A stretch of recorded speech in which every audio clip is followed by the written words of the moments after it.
Hi everyone. Just wanted to take a few minutes just to share some feelings.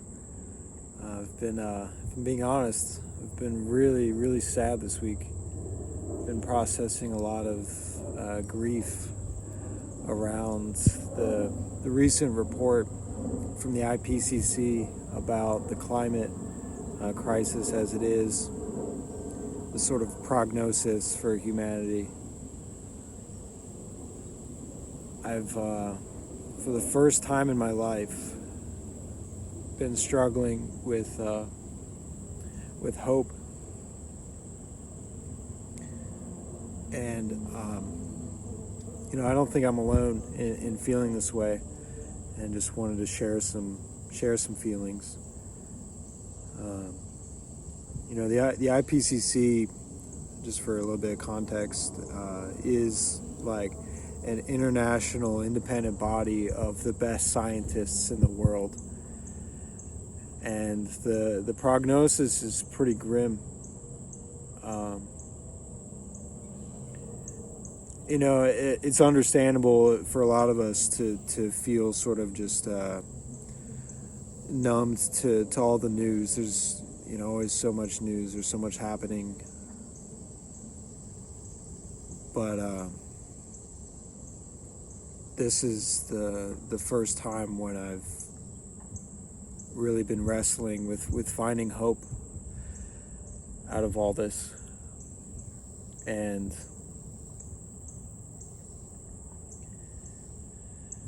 just really sitting with sense of loss. This whole time up until now, I've really held out hope that all is not lost. We can save ourselves. We can save the planet.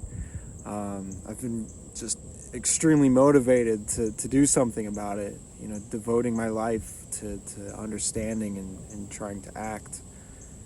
And, despite everything, I'm like, I've always believed that we can really get this together, that, it'll come down to like the last minute. People will have to suffer and experience it for themselves, but ultimately we'll band together. I really believe in the goodness of people and in the power of community and collaboration. And I've always believed that we'd come together to figure this out in time. And now I don't know. I don't know anymore. And I've been feeling really sad about it, I just feel such a deep connection to our planet, to Mother Earth, and the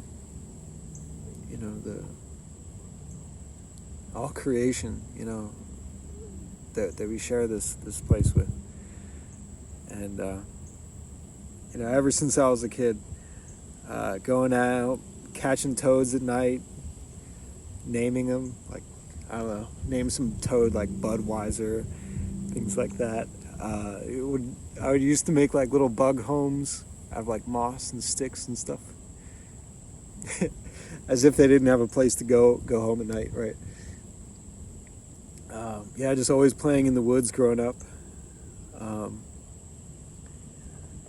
have a distinct memory of when I was 10.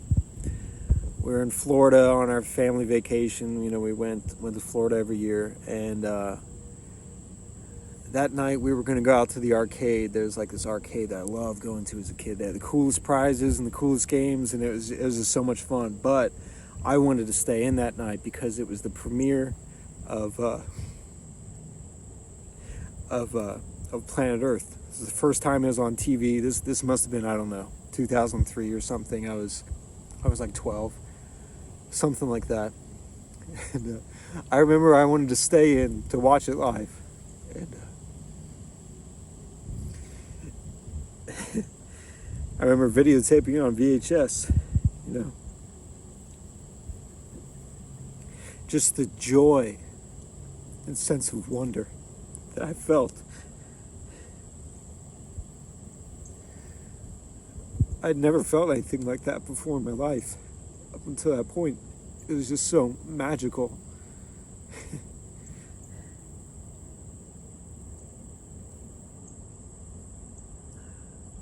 And David Attenborough, oh my God, what an angel of a person. Need to write that person a letter.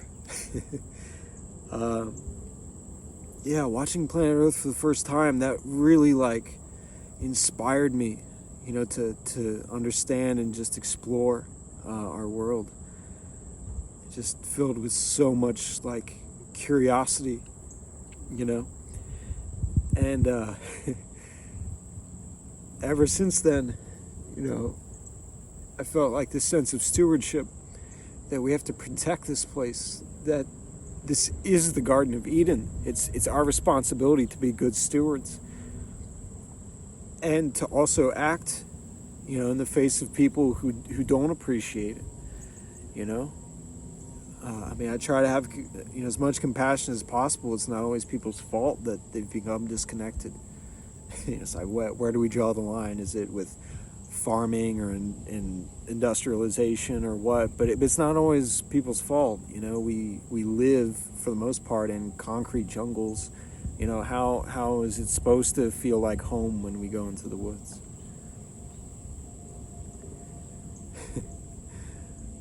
And I try to have compassion, but I've just also been filled with so much anger at this sense of loss. It doesn't have to be this way. It doesn't have to be this way. We could have done something. We should have done something 30 years ago. 100 years ago. This helps me have some peace about it. 100 years ago, there were reports in newspapers about coal adding too much carbon to the atmosphere. In the 1980s, an internal report from ExxonMobil came out that they knew the effects on climate from burning fossil fuels. They killed the electric vehicle in the 1970s. We could have had electric vehicles 50 years ago. All this happened before, most of I don't know who's watching, most of us were born. It's not our fault. And this isn't our fault. It just sucks because, this whole time, was it always too late? And, what do we do now? Well, where do we find meaning in our lives? What do we go on doing?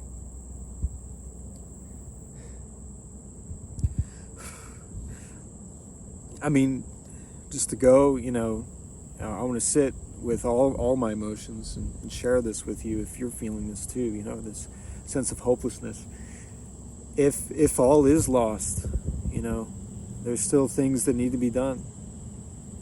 Even with a morbid prognosis, there's still hospice. You still gotta be kind to people, take care of each other.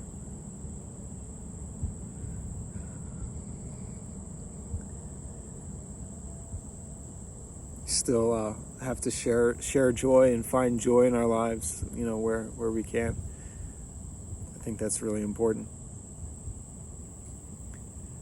And so, focusing on what I can share with you. Someone had a conversation recently. Someone, it's focus on what you do have control over here today in this moment.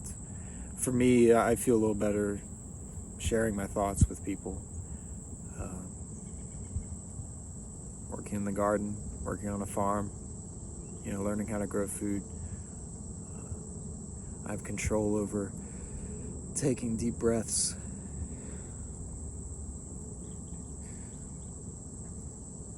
I have control over my emotions. I can be kind to people still.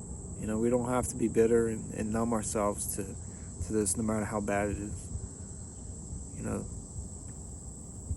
I think that's what we ought to focus on right now. How do we take care of ourselves and heal ourselves in these moments? How do we show up for each other still with compassion and kindness, with loving awareness? So if you're watching still, sending you a hug. And it's going to be okay.